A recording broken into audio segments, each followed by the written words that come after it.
La pauvre serveuse a risqué sa vie pour sauver un petit garçon, sans imaginer qu'il était le fils du gouverneur. Camille Moreau, 26 ans, se levait chaque matin à 6 heures précises, avec la régularité d'une horloge oubliée, sur une étagère.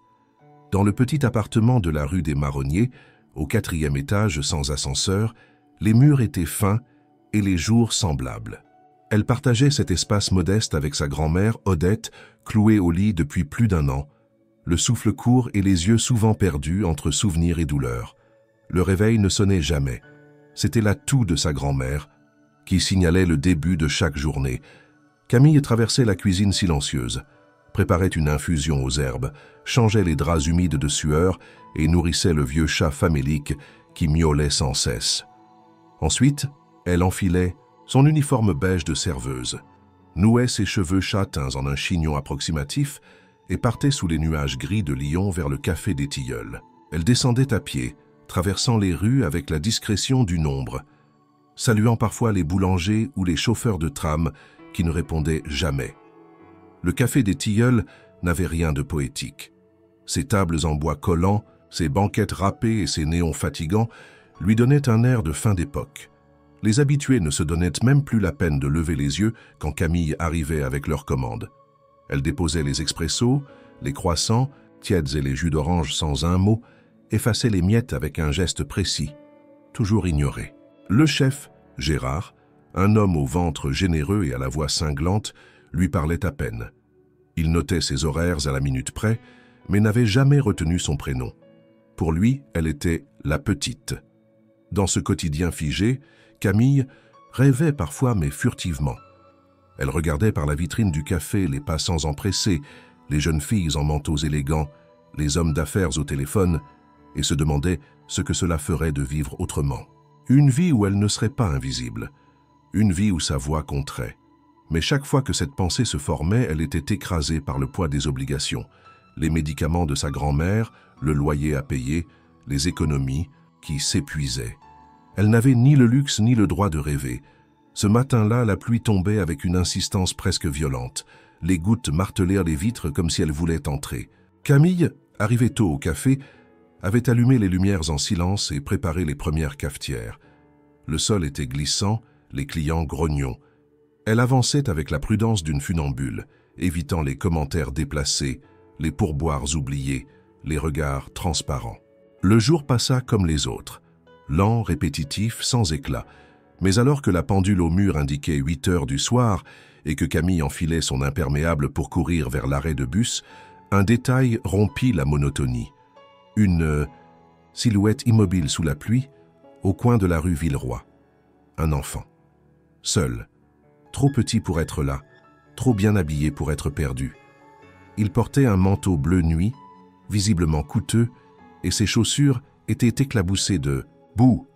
Camille s'arrêta un instant, fronça les sourcils. Autour de lui, les voitures passaient rapidement, les passants l'évitaient sans le voir. Elle serra son sac contre elle, fit un pas vers l'arrêt de bus puis s'immobilisa. Le garçon ne bougeait pas. Il regardait droit devant, figé. Le vent soulevait ses mèches blondes. Un frisson la parcourut. Le dernier bus partirait dans 2 minutes. Mais quelque chose la retenait, un instinct, une tension dans l'air qu'elle ne comprenait pas. Sans réfléchir, Camille fit demi-tour, ses pas éclaboussant les flaques, la pluie fouettant son visage.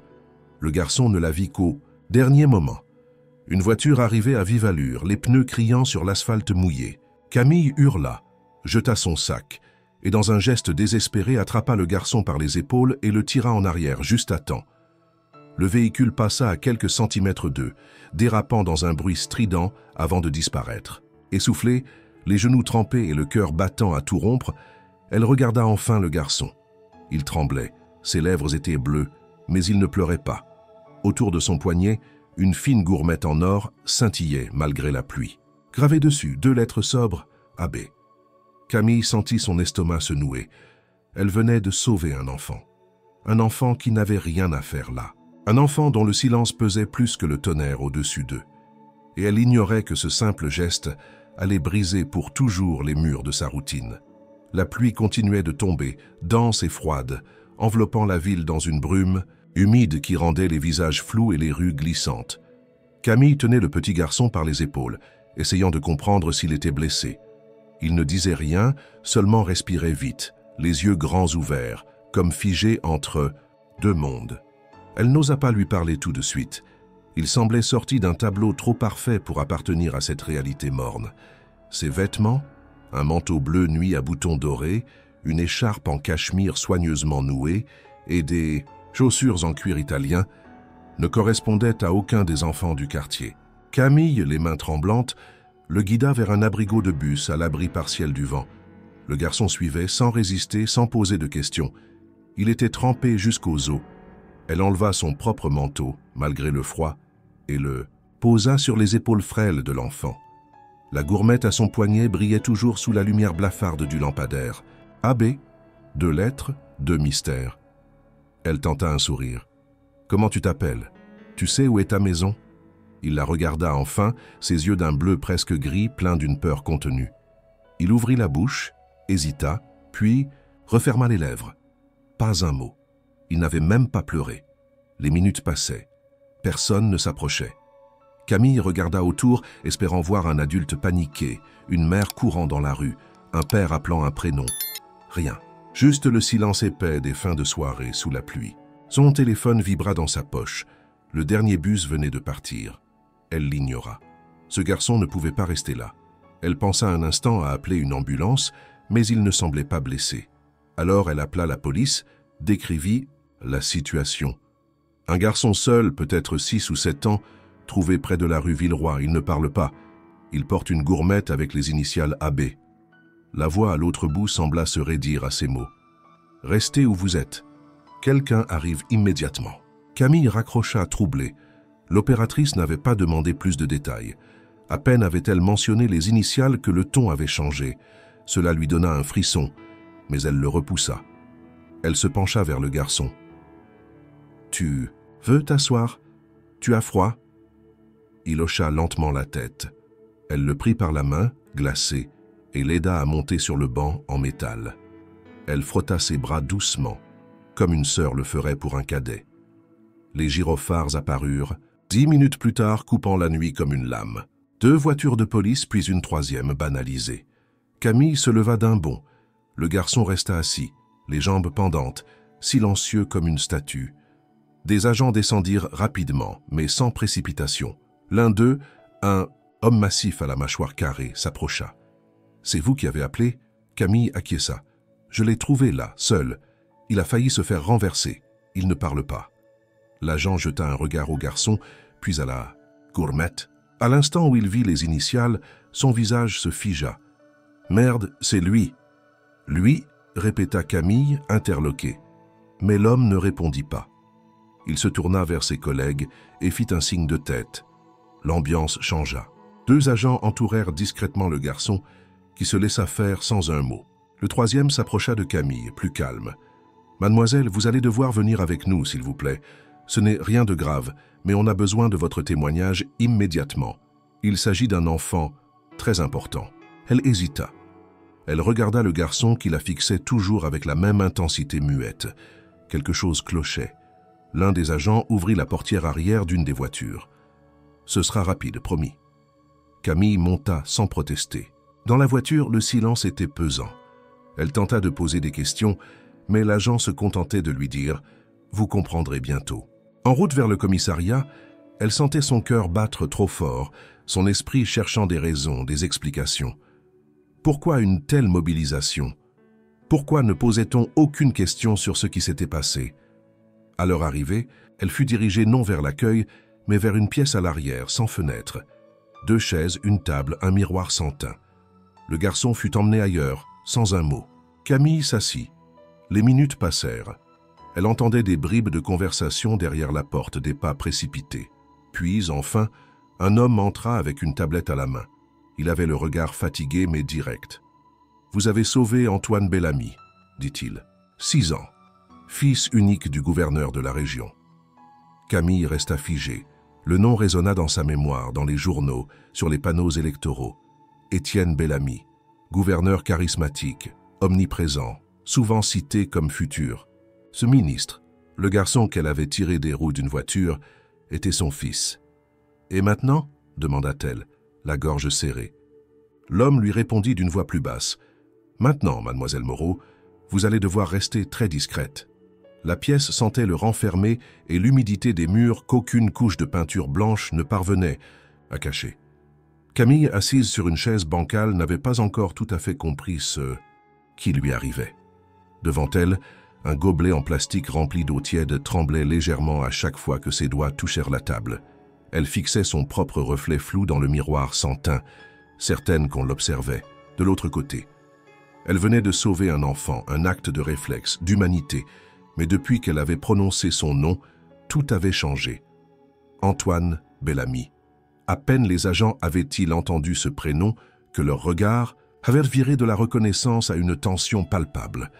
Et maintenant, elle était ici, seule, sans nouvelles du garçon, sans savoir ce qu'on lui voulait exactement. La porte s'ouvrit enfin. 2 hommes entrèrent. L'un portait un costume sombre et une cravate stricte, l'autre une veste en cuir usé.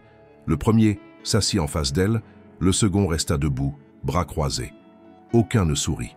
« Mademoiselle Moreau, je suis le commandant Pruvost et voici l'agent Deschamps. Merci d'être resté calme. » Il sortit un dossier épais, en détacha quelques feuilles. « Nous avons des questions, standards, pour comprendre le contexte. » Camille hocha la tête, déjà sur la défensive. « Vous étiez seul ce soir ?» demanda Pruvost. « Oui. » « Vous connaissiez le garçon avant ce soir ?»« Non. »« Vous êtes entré en contact avec lui à quel moment précis ?»« Il était debout, seul au coin de la rue. J'allais prendre mon bus, j'ai vu la voiture arriver. J'ai couru vers lui. » Deschamps prit soudain la parole, d'un ton sec. « Pourquoi avoir fait ça? Pourquoi vous en mêler ?» Camille le regarda abasourdi. Parce qu'il allait se faire tuer. Les 2 hommes échangèrent un regard rapide, presque imperceptible. Pruvost reprit plus neutre. « Vous comprenez que ce garçon n'est pas n'importe quel enfant. Il a une protection, un environnement très surveillé. Vous êtes certaine de ne pas avoir vu quelqu'un d'autre avec lui ?» Elle fronça les sourcils. « Non, il était seul. »« Personne ne vous a demandé de l'emmener ? Personne ne vous a parlé avant. Je vous dis que j'ai agi par réflexe. J'ai vu un enfant en danger, je suis intervenu.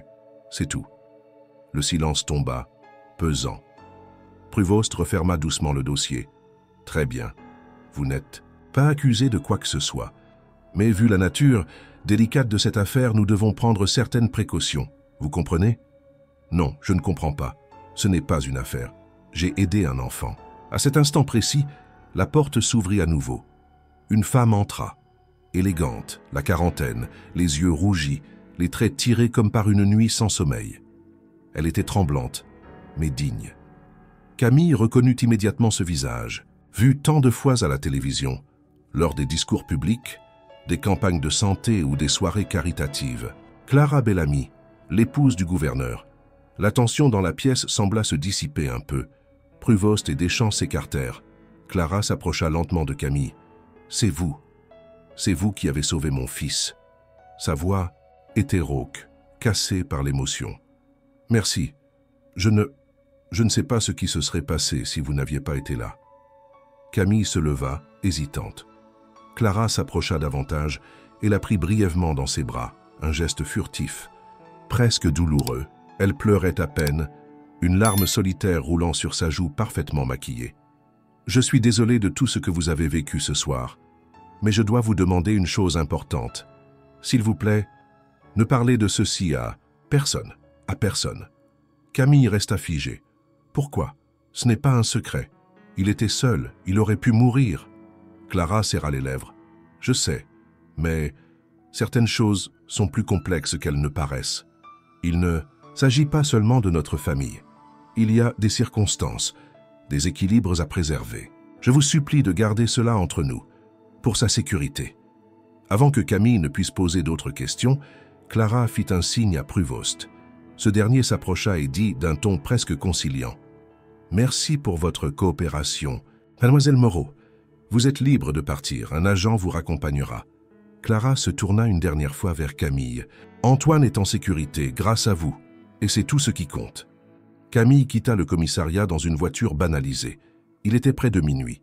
Dehors, la pluie avait cessé, mais les rues restaient brillantes, luisantes, comme des serpents endormis.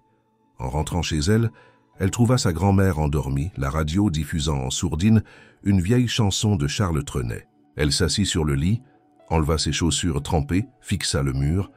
Elle aurait voulu croire que tout cela était fini. Mais quelque chose, dans la voix de Clara, dans la froideur des agents, dans le silence forcé, lui disait que ce n'était que le début. Le lendemain matin, Camille se leva avec une sensation étrange au creux du ventre. Ni fatigue, ni soulagement. Quelque chose d'indéfinissable, une tension muette qui collait à sa peau comme l'humidité d'un orage, qui n'éclate jamais. Elle se lava les mains, fixa son reflet dans le miroir ébréché de la salle de bain et remarqua un détail étrange. Ses cernes semblaient plus profondes, ses yeux moins vivants. Elle se sentait comme si elle avait traversé un rêve trop dense. Odette dormait encore. Camille la couvrit doucement, changea la bassine d'eau, puis prit son manteau et quitta l'appartement. Il lui fallait travailler, reprendre le fil normal, s'accrocher à quelque chose de tangible. En route vers le café, elle se surprit à penser à Antoine. Son regard, son silence, son immobilité. Elle n'avait toujours pas de réponse claire, seulement une promesse confuse de la mère et un avertissement déguisé. Dès son arrivée au café des Tilleuls, Camille sentit l'atmosphère différente. Gérard, le patron, l'attendait derrière le comptoir. Il ne cria pas, ne grogna, pas comme d'habitude. Il la fixa un instant, puis fit un signe de tête vers l'arrière. « Dans mon bureau, maintenant. » Elle obéit, intriguée. À peine la porte fermée, il s'assit lentement, les bras croisés. « J'ai eu un appel ce matin. » Elle fronça les sourcils. « Un appel de qui ?»« D'une autorité, je te dirai pas qui. Ils m'ont demandé si tu avais raconté quelque chose à quelqu'un. À propos d'hier soir. » Camille sentit un frisson lui parcourir le dos. « Je n'ai rien dit à personne. » « Bien. » Il hocha la tête. « Alors fais en sorte que ça continue. J'aime pas les histoires, Camille. Tu travailles bien. T'es discrète. Mais si ça change, si ton nom commence à circuler, je devrais prendre des décisions. » Elle sortit du bureau, les joues en feu. Pour la première fois, elle comprenait que ce qui s'était passé n'allait pas rester entre les murs du commissariat. Quelqu'un surveillait. Quelqu'un vérifiait chaque mot, chaque geste. Elle se força à servir les cafés, les croissants, les commandes hâtives. Mais tout sonnait faux. Les voix des clients étaient lointaines, les gestes automatiques. Elle se sentait piégée dans une scène qu'elle n'avait pas choisie. L'après-midi, alors qu'elle terminait son service, 2 hommes entrèrent dans le café. Costume noir, lunettes foncées malgré le temps couvert. Ils ne commandèrent rien. Ils regardèrent autour, puis l'un d'eux s'approcha du comptoir. « Mademoiselle Moreau ?» Camille, le plateau à la main, acquiesça doucement. « Nous devons vous poser quelques questions. Rien d'officiel. Ce ne sera que quelques minutes. » Gérard les regardait sans dire un mot. Camille sentit son cœur s'accélérer. Elle posa le plateau, essuya ses mains sur son tablier et suivit les hommes à l'extérieur. Ils l'emmenèrent à quelques pas du café, sous un auvent vide. « Hier soir, vous avez vu l'enfant seul. Vous avez agi, c'est honorable. Mais nous devons confirmer certaines choses. Avez-vous mentionné ce que vous avez vu à un journaliste, un voisin, quelqu'un de votre entourage? Non. Avez-vous pris des photos, enregistré quelque chose? Non. Très bien.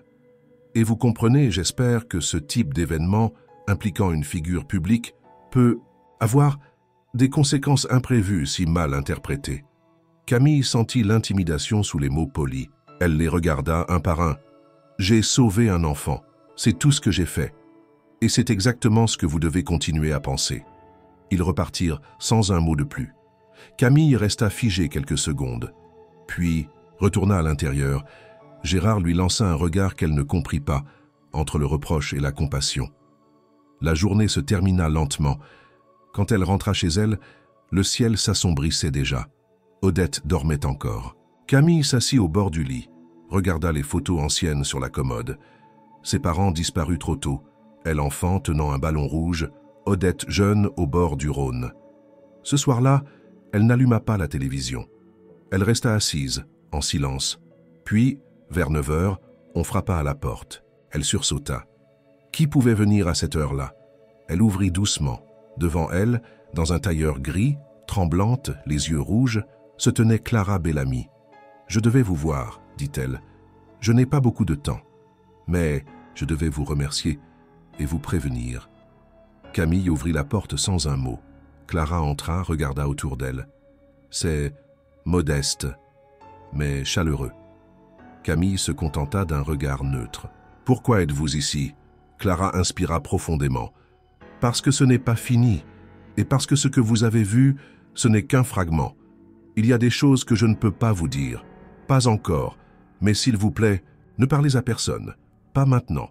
Pour Antoine. » Camille sentit la colère monter. Et si quelqu'un d'autre l'avait trouvé? Et si je ne l'avais pas vu? Clara baissa la tête. Alors peut-être qu'il serait mort. Et certaines personnes auraient préféré ça. Elle déposa une enveloppe sur la table. Prenez cela. Ce n'est pas un pot de vin. C'est une reconnaissance. Pour votre silence. Pour votre sécurité. Camille ne toucha pas l'enveloppe. Clara. Elle la fixa un instant, puis quitta l'appartement. La porte se referma. Et Camille sut qu'elle venait d'entrer dans quelque chose de bien plus vaste qu'elle, bien plus dangereux aussi.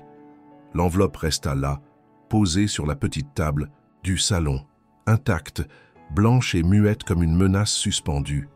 Camille ne l'avait pas touchée depuis le départ de Clara Bellamy. Elle l'évitait du regard, comme si y poser les yeux risquait d'ouvrir quelque chose de bien plus dangereux que son contenu. Le lendemain matin, en préparant la tisane de sa grand-mère, elle s'arrêta plusieurs fois, le regard attiré par ce rectangle de papier. Il semblait absorber la lumière, attirer l'attention malgré son silence. La journée fut une suite d'actes mécaniques. Camille se rendit au café, mais Gérard lui annonça qu'elle avait exceptionnellement congé. Il ne précisa pas pourquoi. Il ne la regarda même pas vraiment. Elle retourna chez elle sans insister. L'enveloppe l'attendait inchangée. Elle la plaça finalement dans un tiroir sans l'ouvrir. En fin d'après-midi, alors qu'elle donnait ses médicaments à Odette, son téléphone vibra. Numéro inconnu. Elle hésita, répondit. « Camille Moreau ? Oui. Nous vous attendons au commissariat central. Ce soir, 19 h. Pourquoi ? Une procédure interne, rien d'inquiétant. Simple formalité. » La voix avait un ton neutre, presque poli, mais Camille savait désormais reconnaître l'autorité derrière les euphémismes. Elle partit à pied sous un ciel bas, les nuages lourds d'une pluie qui ne tombait pas. Au commissariat, elle fut conduite dans une salle différente de la première fois, plus petite, plus sombre. 2 agents l'attendaient, mais ce n'était ni Pruvos ni Deschamps. Ils prenaient des notes, posaient des questions qu'elle avait déjà entendues, dans un ordre légèrement modifié. « Vous avez vu quelqu'un d'autre ce soir-là » ? « Non. »« Le garçon vous a-t-il parlé » ? « Pas un mot. »« Et depuis ? Quelqu'un a-t-il tenté de vous contacter » Elle mentit. « Non. » Ils hochèrent la tête. L'un d'eux ferma son carnet, l'autre se leva. « Merci pour votre coopération, mademoiselle Moreau. Vous pouvez rentrer chez vous. » Elle sortit du commissariat confuse, en proie à une impression d'être utilisée, manipulée. Elle savait maintenant que chaque mot qu'elle prononçait était potentiellement enregistré, interprété. Et pourtant, ce n'était pas ce qui l'inquiétait le plus. Ce fut ce qu'elle vit en sortant du bâtiment. Une voiture noire, vitres teintées, stationnée non loin. Personne n'en sortit. Mais elle la revit 2 rues plus loin, puis encore devant chez elle, 1 heure plus tard. Le lendemain, Camille prit une décision. Elle voulait des réponses. Elle retourna au café, demanda à Gérard une après-midi libre. Il ne posa pas de questions. Puis elle se rendit à la mairie. Elle prétendit chercher un emploi administratif, prétexte pour entrer. Une fois dans les couloirs, elle marcha lentement, observant les affiches, les portraits, les bureaux. Elle aperçut le nom de Bellamy sur plusieurs portes fermées. Étienne Bellamy, gouverneur de la région Auvergne-Rhône-Alpes. Sa photo officielle, un sourire figé, ornait un couloir entier. À ce moment, elle réalisa une chose. Elle n'était pas censée poser de questions. Elle n'était pas censée s'approcher. Et pourtant, tout son corps lui disait qu'elle devait comprendre. Ce fut dans la soirée, alors qu'elle faisait ses courses dans une petite supérette, qu'elle reçut un message. Un simple papier, glissé dans son panier sans qu'elle voie qui l'avait mis. « Demain, 18 h, rue Vaugirard 42. Ne dites rien, venez seule. » Elle reconnut immédiatement l'écriture, fine, penchée, élégante. Clara. Le jour suivant, elle y alla. Un immeuble ancien, discret. Elle monta au 2e étage. Clara ouvrit la porte immédiatement, l'air épuisé. Son regard trahissait des nuits sans sommeil. « Merci d'être venu. » Elle lui fit signe d'entrer. L'appartement était décoré avec goût, mais chaque objet semblait à sa place depuis des années, comme si personne n'y vivait vraiment. Clara l'invita à s'asseoir, servit du thé puis s'installa en face. « Je ne peux pas parler longtemps. Mon mari ne sait pas que je vous ai contacté, mais je dois vous dire quelque chose. » Camille la regardait sans rien dire. Antoine. Ce n'était pas la première fois qu'il fuyait. Camille sentit son cœur s'accélérer. Il y a eu un incident il y a quelques mois. Il a disparu pendant plusieurs heures. Nous avons prétendu que c'était un malentendu.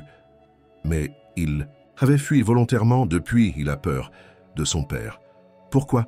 demanda Camille à voix basse.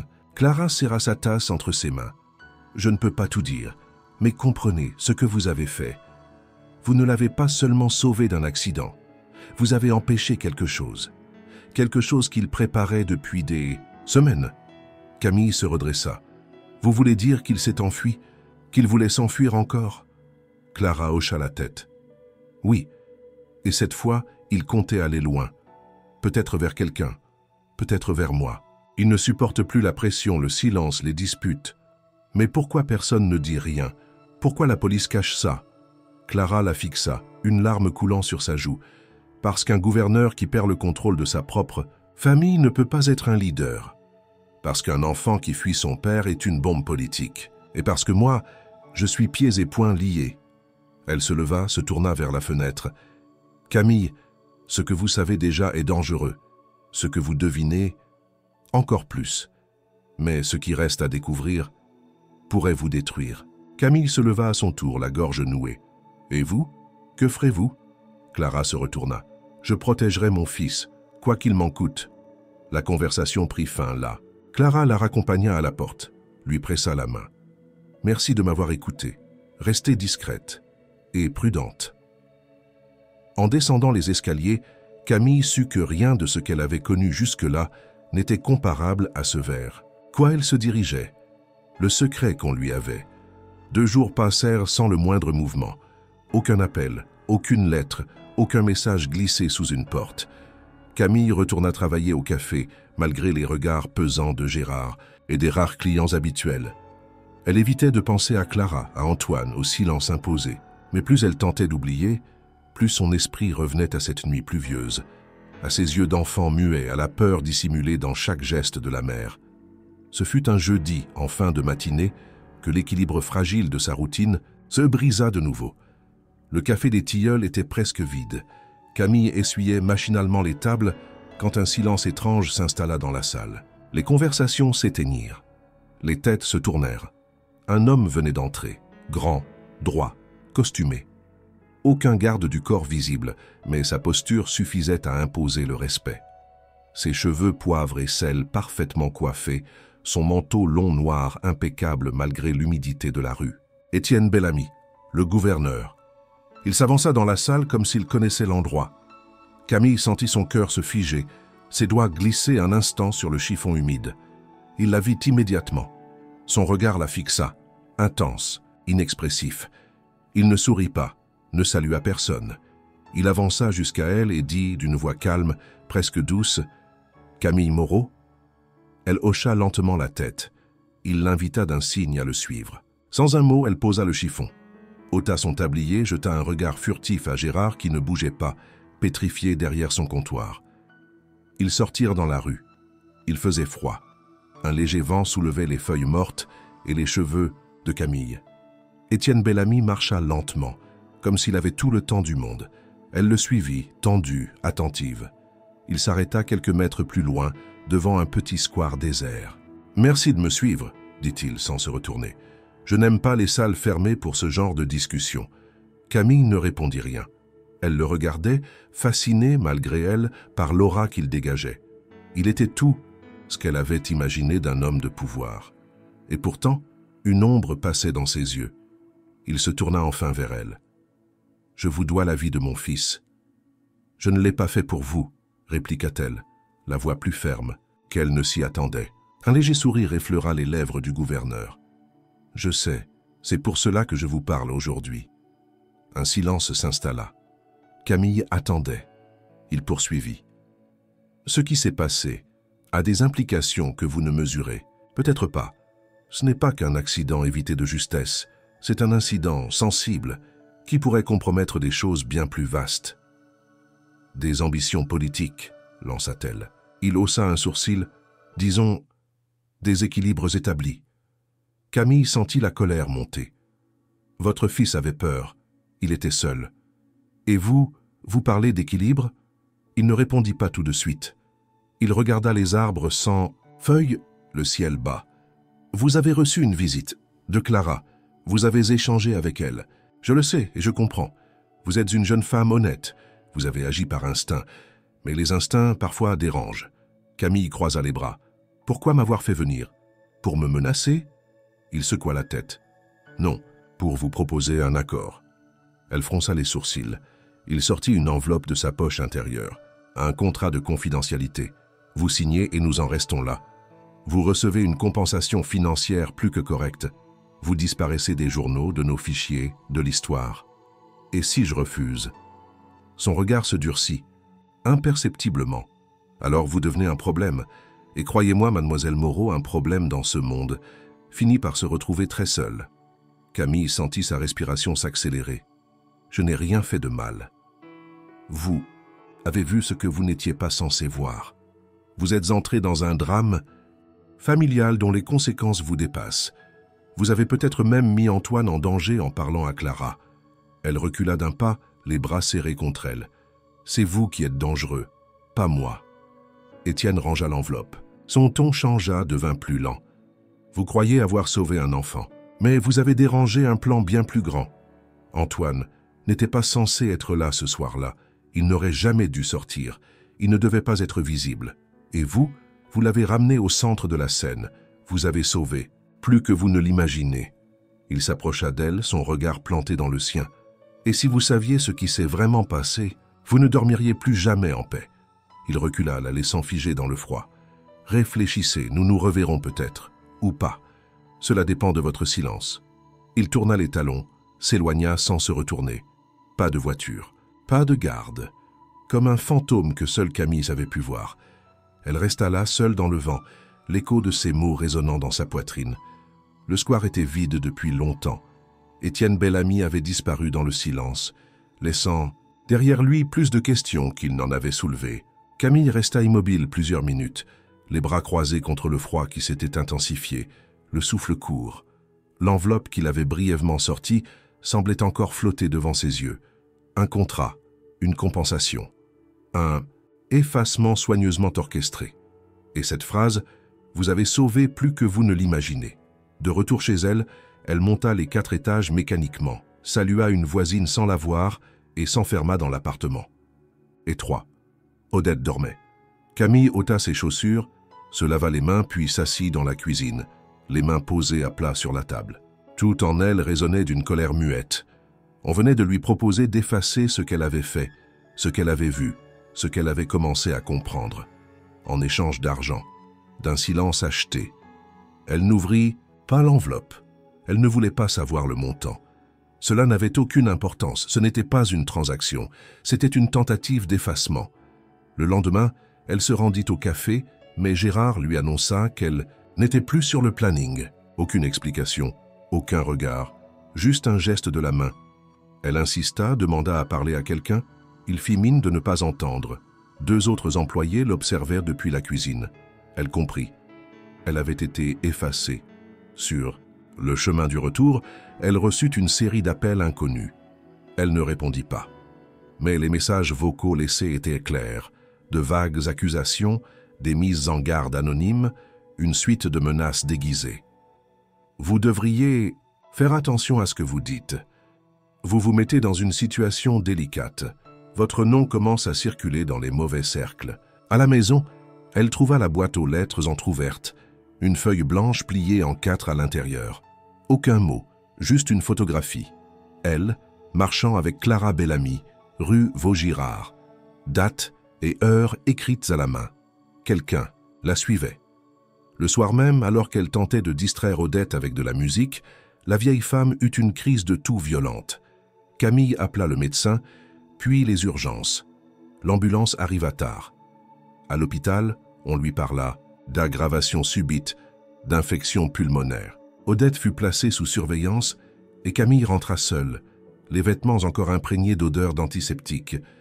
Ce fut en rentrant qu'elle trouva l'enveloppe glissée sous la porte. La même écriture élégante. Un simple mot, cette fois, accepté pour elle. Elle sut immédiatement que cela faisait référence à sa grand-mère. On utilisait sa santé comme levier. La peur se mêla à la rage. Le lendemain, les rumeurs commencèrent à se répandre.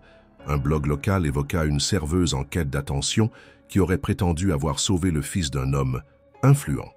Le nom de Camille n'était pas mentionné, mais les détails étaient trop précis, trop proches de la vérité. Puis un autre article, cette fois plus direct, la vérité derrière la prétendue héroïne de la rue Villeroy. Anonyme, faux, mais efficace. Les clients du quartier commencèrent à la regarder différemment. Les conversations s'interrompaient à son passage. On murmurait, on jugeait. Elle devint une présence indésirable, une tache sur le récit officiel. Camille décida alors de contacter Clara. Elle appela un ancien numéro laissé dans le tiroir. Pas de réponse. Elle se rendit à l'immeuble de la rue Vaugirard. Pas de lumière, pas de traces. L'appartement semblait vidé en hâte. Clara, belle amie, avait disparu. Le dernier choc survint 3 jours plus tard. Alors qu'elle revenait de l'hôpital, un homme l'attendait dans le hall de son immeuble. Costume gris, regard calme, voix douce. « Mademoiselle Moreau, vous devriez accepter la proposition. Ce n'est pas une menace, c'est un conseil. Sincère. » Camille le fixa. Il ne semblait pas dangereux. Il parlait avec une sincérité presque douloureuse. « Votre situation va empirer. Vos ressources vont s'épuiser. Et votre nom sera effacé de toute autre manière si vous ne coopérez pas. » Elle répondit d'une voix glacée. « Je ne me tairai pas. » L'homme hocha lentement la tête. « Alors vous ne savez pas encore ce que cela implique. » Il s'éloigna sans hâte. Camille monta chez elle, s'assit, tremblante. Elle regarda autour. Les murs, les objets, la photo d'Odette jeune, le vieux chat endormi dans son panier. Tout ce qu'elle possédait pouvait lui être arraché. Et pourtant, un feu grandissait en elle. Elle n'avait pas été une héroïne par choix, mais maintenant, on lui donnait le choix de devenir complice, et cela, elle ne l'accepterait pas. Camille se leva ce matin-là, avec la sensation que quelque chose s'était brisé pour de bon. La voix de l'homme dans le hall résonnait encore. Dans son esprit, vous ne savez pas encore ce que cela implique. Elle savait maintenant que le silence n'était pas une option neutre, il était une cage, et ceux qui l'exigeaient détenaient la clé. Mais elle aussi avait commencé à comprendre comment marcher dans l'ombre. La première conséquence concrète tomba 1 semaine plus tard. Un courrier recommandé l'attendait dans la boîte aux lettres. Licenciement officiel du Café des Tilleuls, sans motif précisé. Rupture immédiate du contrat pour raisons organisationnelles. Elle ne se donna même pas la peine de protester. Elle avait vu venir. Puis vinrent les appels rejetés, les CV restés sans réponse, les entretiens annulés au dernier moment. À chaque tentative de chercher un nouvel emploi, elle avait l'impression de heurter un mur invisible, un silence administratif, un rejet poli. Quelqu'un effaçait ses traces avant qu'elle n'arrive. Les finances devinrent rapidement un problème. Le compte bancaire montrait des chiffres en chute libre. Les économies fondaient. Et avec elles, la sécurité de ce qui lui restait. La santé fragile d'Odette, les médicaments, les soins, les rendez-vous médicaux qu'elle ne pouvait plus honorer. Les visites à l'hôpital devinrent plus fréquentes, plus angoissantes. Odette parlait de moins en moins. Son regard s'éteignait un peu chaque jour. Camille s'accrochait à sa présence comme à un ancrage, mais elle sentait déjà que le monde autour d'elle glissait, pièce après pièce. La nuit, elle entendait des pas dans l'escalier, toujours les mêmes, toujours à la même heure. Elle entendait les portes se fermer un peu trop fort, les voisins lui adressaient des regards fuyants, les commerçants changeaient de ton quand elle entrait. La persécution était subtile, mais constante, pas de menaces directes, seulement des gestes, des absences, des silences pesants. Un matin, elle trouva une éraflure étrange sur la porte de son appartement, comme une griffe. Puis, quelques jours plus tard, le chat disparut. Elle le retrouva 2 jours plus tard, enfermé dans la cave, apeuré, amaigri. Ce n'était pas un accident, c'était un message. La peur commença à s'installer, pas la panique bruyante, mais cette peur sourde qui vous accompagne jusque dans le sommeil. Elle se mit à vérifier 3 fois si la porte était bien fermée. Elle changea la serrure. Elle coupa l'interphone, mais rien n'y faisait. Ils étaient toujours là, invisibles mais présents. Et puis il y eut cette rumeur, l'écho d'une histoire qui n'était pas la sienne mais dont elle était devenue le centre. Dans un forum local, quelqu'un évoqua une jeune femme instable qui aurait fabriqué, de toutes pièces, une histoire avec un enfant de famille puissante pour attirer l'attention des médias. Puis un article de blog relayé anonymement sur les réseaux sociaux, insinuant qu'elle cherchait à extorquer de l'argent en exploitant un enfant fragile. Camille lisait ces lignes comme on lirait une fiction écrite par un ennemi invisible. Tout était faux, mais tout était cohérent. Une construction parfaite. Elle était en train d'être effacée, remplacée par une version d'elle qui n'existait pas. Une manipulatrice, une ambitieuse, une menteuse. Elle aurait pu céder, elle aurait pu accepter l'argent, disparaître. Mais au fond d'elle, une colère grandissait, une volonté froide. Elle ne voulait plus subir, elle voulait comprendre. C'est dans ce moment de désespoir contrôlé que Julien entra dans sa vie. Elle l'avait remarqué une ou deux fois à distance dans le quartier. Un homme discret, la trentaine, barbe mal rasée, carnet toujours en main. Mais ce jour-là, il s'assit à côté d'elle dans un petit café désert, pas le sien, un autre, et murmura sans préambule « Je vous crois ». Elle fixa les yeux fatigués. « Pardon ? Je suis journaliste, Julien Marceau. Je travaille sur une enquête que personne ne veut publier. Et vous êtes la pièce manquante. » Elle le dévisagea, méfiante. « Vous me suivez ? Depuis que votre nom est apparu dans les rapports de police. C'est moi qui ai découvert qu'Antoine Bellamy avait disparu une première fois. Et fouillé les archives, j'ai suivi Clara. J'ai vu ce qu'ils ont essayé d'effacer. Il sortit de sa veste une photo. Antoine, quelques mois plus tôt, sortant d'un bâtiment administratif, main dans la main avec une femme inconnue. Elle travaille pour le tribunal. Protection de l'enfance. D'après mes sources, un transfert de garde avait été demandé, en urgence, et bloqué au dernier moment. Camille sentit le sang quitter ses joues. Pourquoi ? Julien la regarda avec gravité. Parce que Clara Bellamy voulait éloigner son fils de son père, officiellement. Mais elle avait été contrainte de retirer la demande. Et peu après, Antoine disparaissait. Première fois. Puis, la nuit où vous l'avez trouvé, il avait fugué de nouveau. Camille murmura comme pour elle-même. Je l'ai remis dans les mains de son père. Julien hocha la tête, sans le savoir. Et maintenant, ils veulent vous faire taire. Parce que si l'histoire éclate, ce n'est pas juste une crise familiale. C'est un scandale politique. Une preuve de danger pour un enfant au cœur d'un divorce silencieux. Camille se redressa. Alors, on parle. Julien sourit, presque triste. C'est ce qu'il redoute. Le café était devenu leur point de rendez-vous silencieux. Un lieu anonyme à l'abri des regards, dans une ruelle trop étroite pour attirer l'attention. Camille y retrouvait Julien chaque fin d'après-midi, comme si elle se rendait à une confession clandestine. Ensemble, ils dénouaient un fil invisible, fragile, mais chargé d'électricité. Julien n'était pas un journaliste ordinaire. Licencié d'un grand hebdomadaire pour avoir insisté sur une série d'articles censurés, il continuait ses enquêtes en indépendant, publiant sous pseudonyme sur des plateformes spécialisées. Il connaissait les couloirs discrets de la presse, les sources anonymes, les stratégies d'Omerta. Et surtout, il croyait Camille. Il lui montra un schéma complexe, dessiné à la main, relié par des traits rouges, les noms de Clara et Étienne. Bellamy, celui d'un magistrat discret nommé Delru, celui d'un médecin de famille et celui d'un inspecteur des affaires sociales. Chaque nom relié à une date, à un lieu, à un événement classé sans suite. « Regarde ici », dit Julien un soir, pointant une note griffonnée. 4 mois avant que tu sauves Antoine, Clara avait tenté de faire reconnaître un trouble, de stress post-traumatique chez l'enfant. Le certificat médical a été rejeté. Le docteur qui l'avait établi a quitté la région. Volontairement, Julien haussa les épaules. Il a vendu son cabinet, laissé ses patients, sans préavis. Camille sentit la colère monter.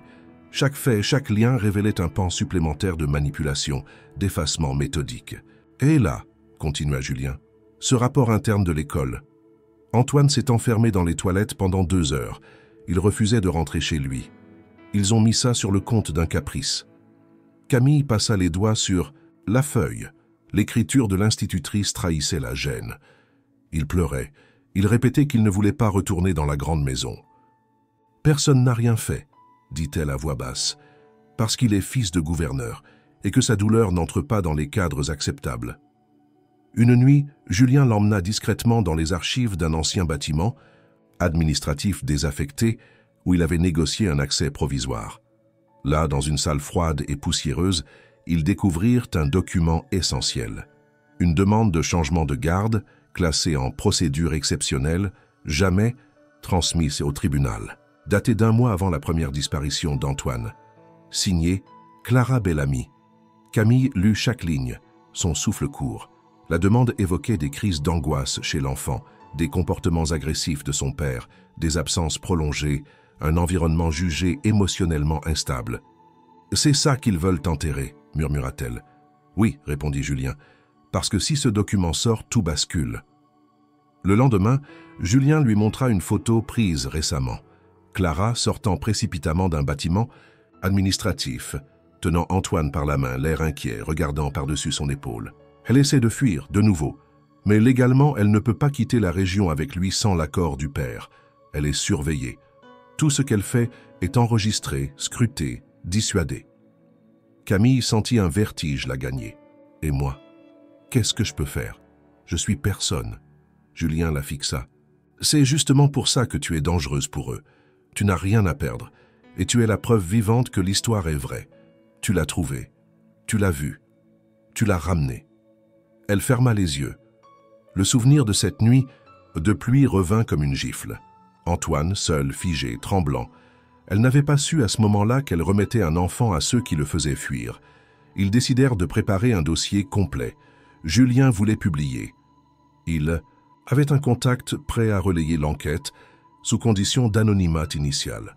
Mais il fallait d'abord sécuriser les preuves, rassembler les témoignages, obtenir un enregistrement, une preuve directe. Camille proposa une chose risquée, tenter de revoir Clara. Julien hésita. Si elle est surveillée, ça te mettra encore plus en danger. Elle me fera confiance, elle n'a plus personne. Ils mirent en place un stratagème. Camille envoya une lettre manuscrite à une vieille adresse secondaire de Clara. Un appartement connu seulement de quelques proches, en espérant qu'elle irait récupérer le courrier. Quelques jours plus tard, elle reçut un message sur un téléphone jetable que Julien lui avait fourni. Un seul mot.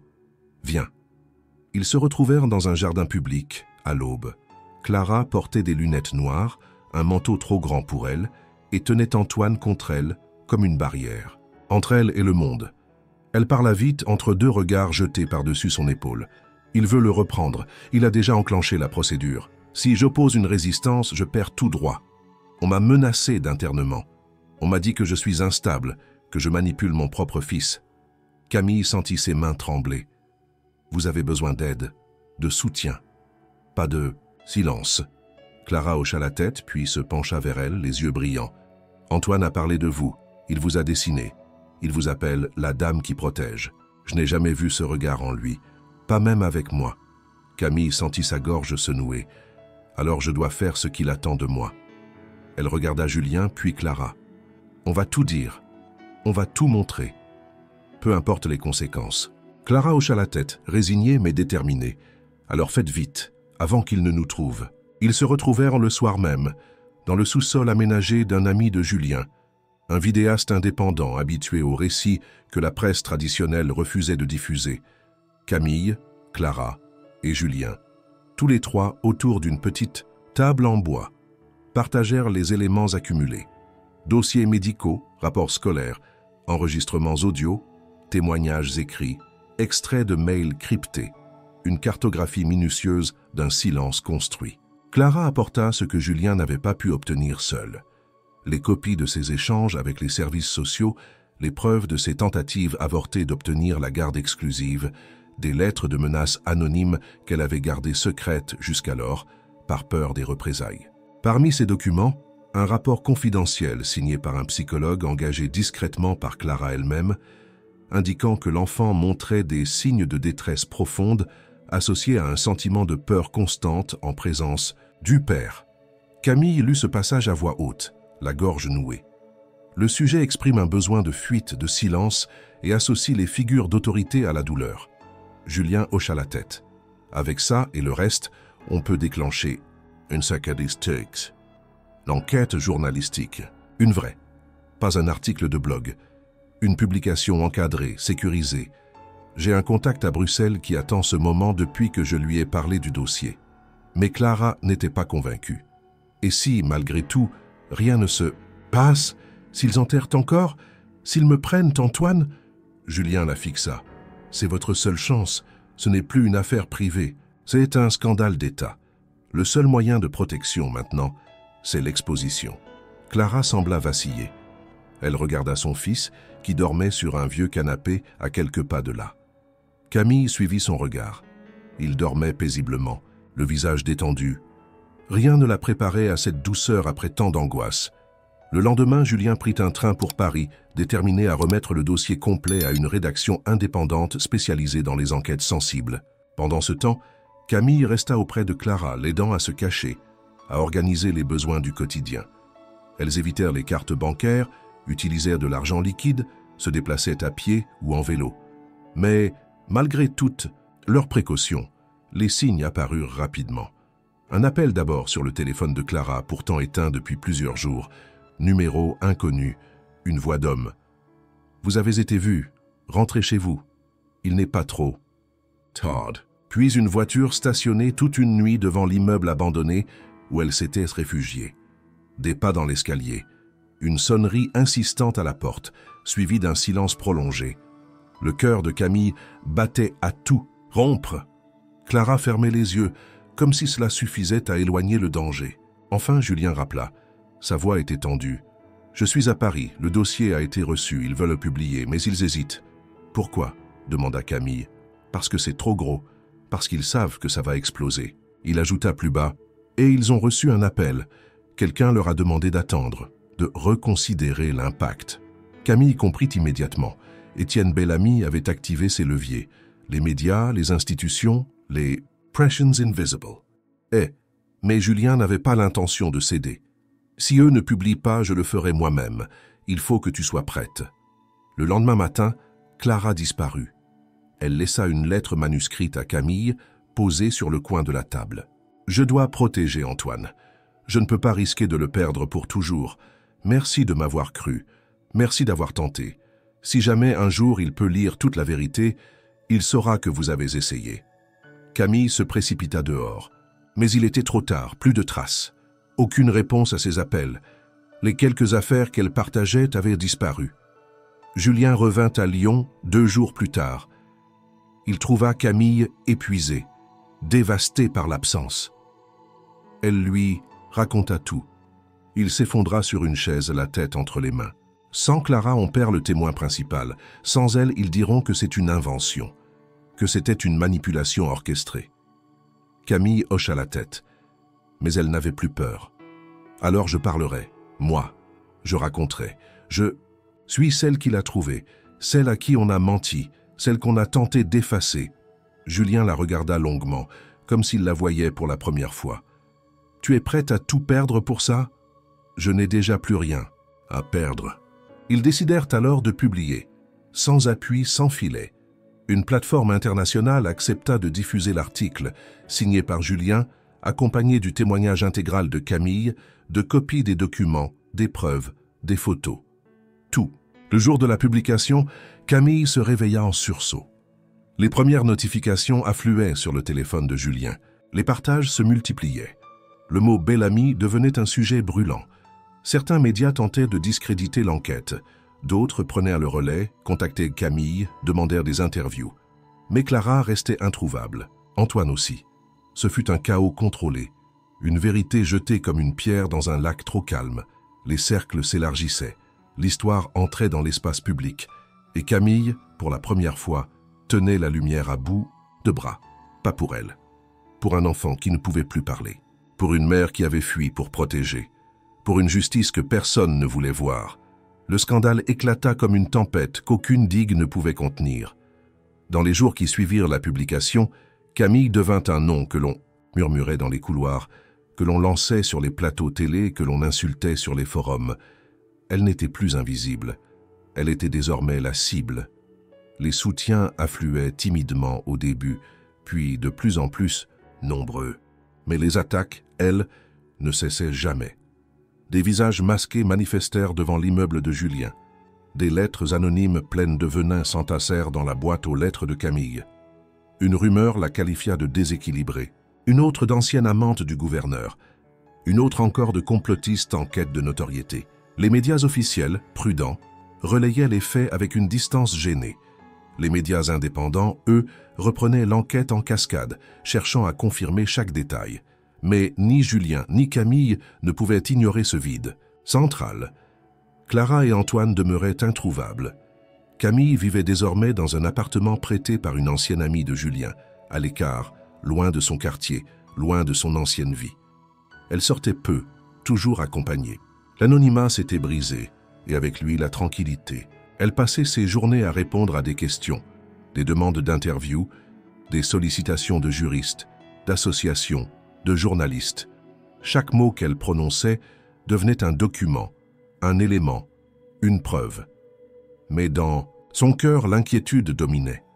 Un matin, alors qu'elle s'occupait de trier les dossiers avec Julien, une enveloppe fut glissée sous la porte. Pas de timbre, pas d'adresse. À l'intérieur, une photo, un dessin d'enfant. Elle s'arrêta immédiatement. C'était elle, dans un imperméable, tenant la main d'un petit garçon aux cheveux clairs. En bas, un prénom écrit d'une main hésitante, Antoine. Elle sentit ses jambes faiblir. Julien s'approcha, inquiet. Elle lui montra la feuille. Il comprit immédiatement. Il est vivant. Et il pense à toi. Au verso du dessin, une adresse, une église dans une petite commune à 1 heure de Lyon. Sans attendre, ils prirent la voiture de Julien, en silence. L'air semblait plus lourd, comme si chaque kilomètre les rapprochait d'un seuil invisible. L'église était ancienne, nichée entre des collines. Ils entrèrent dans la sacristie par une porte latérale. Une femme les accueillit, visiblement prévenue de leur venue. Elle leur tendit un mot griffonné. « Je suis désolé, je ne peux pas rester. J'ai dû fuir encore une fois. Mais je voulais que vous sachiez qu'il va bien, que vous l'avez sauvé, qu'il ne vous oubliera jamais. » Aucune signature. Mais Camille reconnut l'écriture. Clara. Elle sortit, le cœur battant, les mains serrées sur la feuille. Julien l'observait silencieux. Elle souriait. Pour la première fois depuis des semaines. Antoine était sauf, et Clara veillait. Mais le combat, lui, n'était pas terminé. Le soir même, une convocation judiciaire fut déposée. Camille devait comparaître dans une procédure en diffamation, initiée par l'équipe juridique d'Étienne Bellamy. Julien fulmina. C'est leur stratégie, retourner la situation, te faire passer pour une menteuse devant un tribunal, sans même aborder le fond de l'affaire. Camille ne se laissa pas démonter. Elle accepta. Elle se présenta seule au palais de justice, les épaules droites, le regard ferme. Devant le juge, elle raconta tout, sans détour.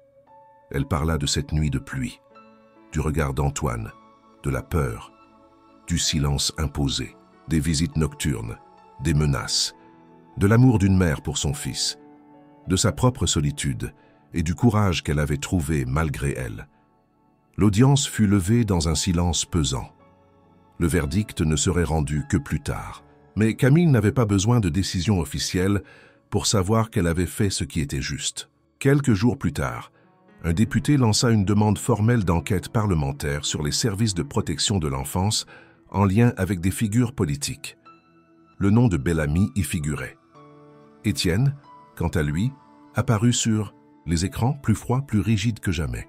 Il nia, parla de manipulation, accusa ses adversaires de cabale politique. Mais son regard était fuyant. Un vent de bascule soufflait. Le système craquait, lentement, mais irréversiblement. Et Camille, elle n'était plus une simple serveuse invisible. Elle était devenue le visage de ce que beaucoup n'osaient nommer. Elle avait perdu sa vie d'avant, mais trouvé une vérité qu'on n'efface pas. Et dans le silence d'un dessin d'enfant, elle avait trouvé sa plus belle victoire. Le lendemain de l'audience, la ville semblait s'être vidée de son tumulte habituel. Camille traversa les rues de Lyon avec une étrange sérénité. Elle savait que l'essentiel avait été dit, que chaque mot prononcé dans cette salle de tribunal résonnerait au-delà de ses murs. Pourtant, une tension sourde pesait encore sur ses épaules. Elle n'avait pas fini. Julien l'attendait dans un petit bureau partagé qu'il avait loué temporairement. L'espace était étroit, encombré de dossiers, de câbles, d'ordinateurs, portables et de feuilles annotées. Il levait les yeux vers l'écran d'un site d'actualités étrangères qui venait de publier un article sur la résurgence de l'affaire Bellamy.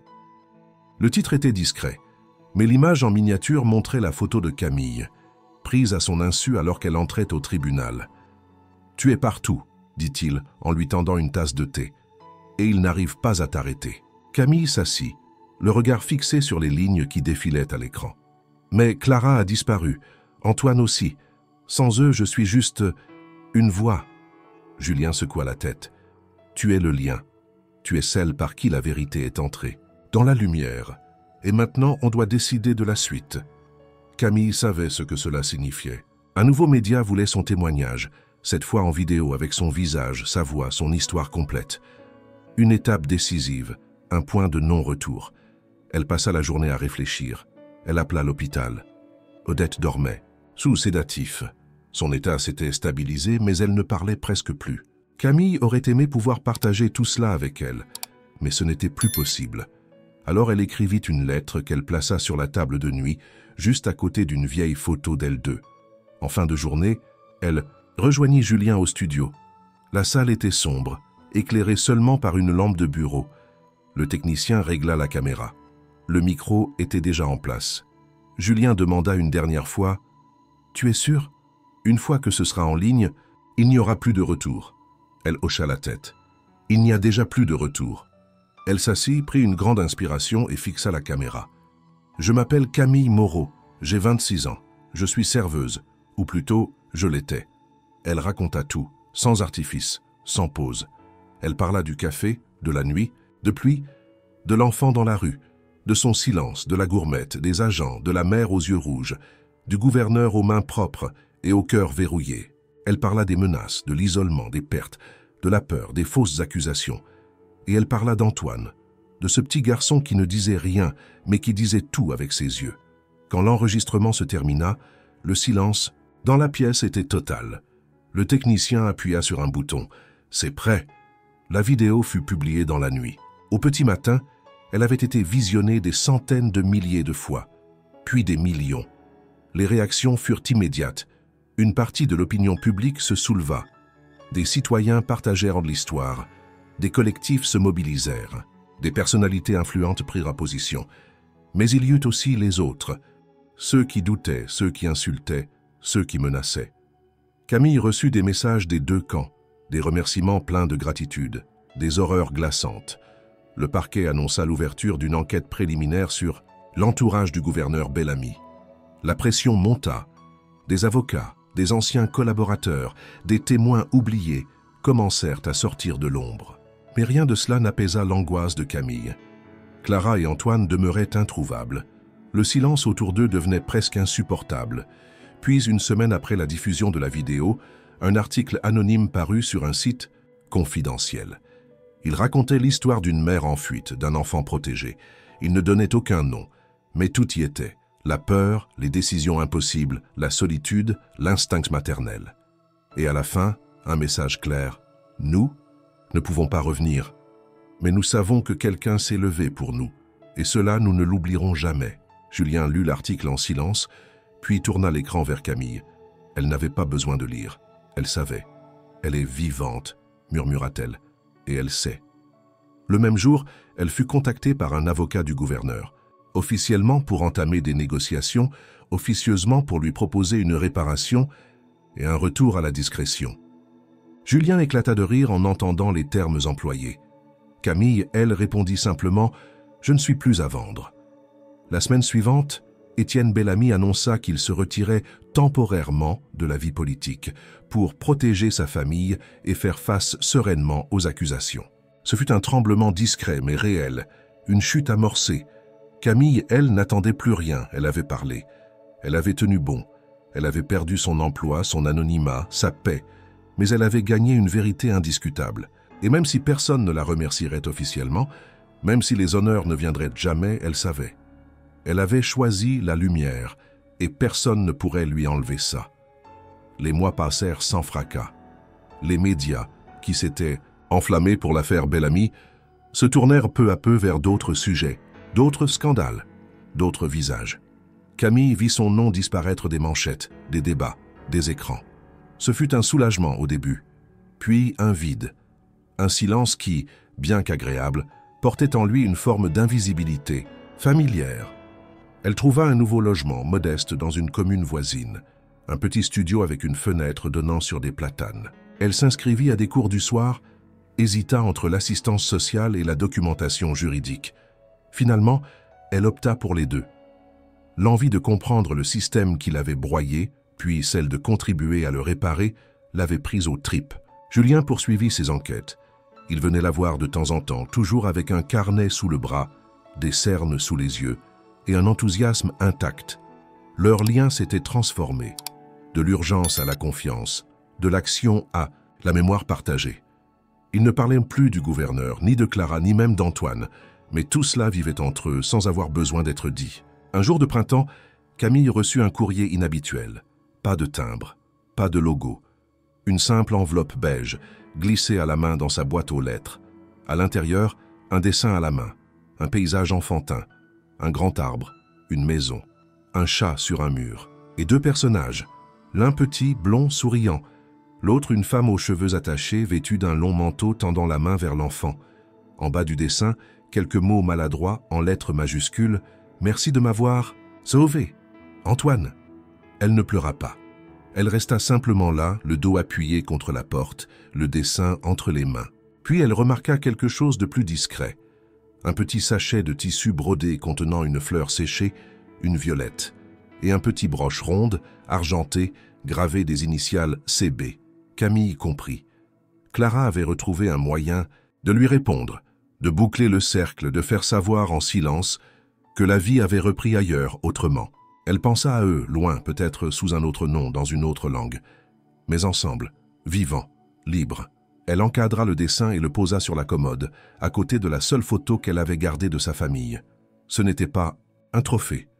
Ce n'était pas une preuve, c'était une mémoire, un rappel qu'un geste, un seul, pouvait tout changer, même dans le silence, même sans reconnaissance. À l'hôpital, Odette s'éteignit paisiblement quelques semaines plus tard. Camille était là. Elle lui tint la main jusqu'au dernier souffle. Elle lui murmura que tout allait bien maintenant, qu'elle n'avait plus peur, qu'elle était debout. Lors de la cérémonie, peu de gens vinrent, mais Julien était là. Et une jeune femme aux cheveux châtains, inconnue, s'approcha à la fin, déposa une fleur et disparut sans un mot. Camille comprit sans avoir besoin de questionner. Les jours reprirent leur cours, mais rien n'était comme avant. Camille se leva tôt, étudiait, travaillait à mi-temps dans une bibliothèque de quartier, riait parfois, pleura peu. Elle vivait sans bruit, mais avec une force nouvelle. Un matin, alors qu'elle traversait un square pour aller à ses cours, elle vit un petit garçon courir après un ballon. Il trébucha, se releva, rit. Son père le rejoignit, le souleva, l'embrassa. Une scène ordinaire. Mais pour Camille, ce fut un miracle. Elle s'assit sur un banc, ferma les yeux. Elle pensa à tous les enfants qu'on ne voyait pas, à toutes les Camilles qu'on effaçait. Et elle sut qu'elle n'avait rien perdu, qu'elle avait tout trouvé. Elle n'était pas une héroïne. Elle était un écho, un acte courageux qu'aucune machine ne pourrait effacer. Une voix qui, dans le silence, avait dit « non ». Et dans un coin du monde, un petit garçon savait. Pour lui, elle était l'abri, la lumière, la preuve que parfois, un geste suffit pour tout changer.